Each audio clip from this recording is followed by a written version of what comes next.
नमस्कार मित्रों, आपका संसार मानस पर बहुत बहुत स्वागत है।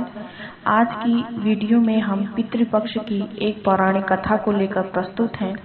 इससे पहले भी मैंने अपने चैनल पर पितृपक्ष की एक कथा को अपलोड किया है, जिसका लिंक मैं डिस्क्रिप्शन में दे दूंगी। आप उसे भी जरूर श्रवण करें। साथ ही साथ इस चैनल को सब्सक्राइब भी करें।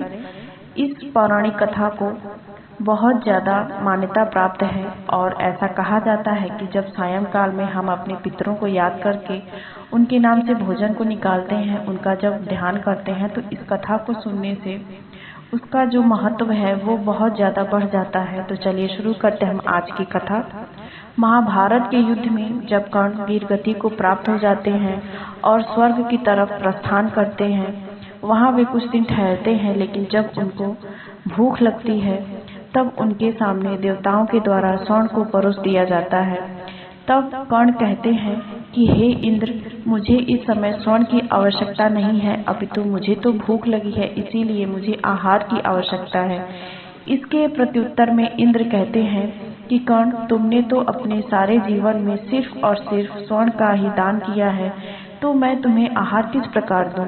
इस पर कर्ण उनसे कहते हैं कि आपकी बात तो एकदम ठीक है, लेकिन आप ही बताइए, मुझे ये कभी पता नहीं चला कि मेरे पूर्वज कौन थे, तो मैं किस प्रकार किसी को भोजन देता या फिर उनका श्राद्ध या तर्पण करता। इंद्र ने कहा कि हाँ, ये बात तो सही है, तब क्या किया जाए? तब बहुत ज्यादा विचार विमर्श किया जाता है और देवताओं की मंत्रणा से कर्ण को वापस पृथ्वी लोक पर 16 दिनों के लिए भेज दिया जाता है। वहां पर कर्ण जब जाते हैं तो अपने पितरों का श्राद्ध करते हैं, तर्पण करते हैं, ब्राह्मणों को भोजन करवाते हैं और साथ ही साथ अनाज का दान भी करवाते हैं। जो कि 16 दिन उन्होंने पृथ्वी पर बिताए थे, वही आगे चलकर मृत्युलोक में पितृपक्ष के नाम से चारों तरफ विख्यात हुआ और सभी जनमानस इन 16 दिनों में अपने पितरों को याद करते हैं, उनका ध्यान करते हैं, स्मरण करते हैं। साथ ही साथ उनसे जो उस समय हो सके वो अपने पितरों को भोजन तर्पण करके उनका श्राद्ध करते हैं। तो इस प्रकार जब कर्ण वापस जाते हैं तो उन्हें भी उनका जो सम्मान था वो मिलता है और इस तरह वो अपने श्राद्ध कर्म को पूरा करते हैं।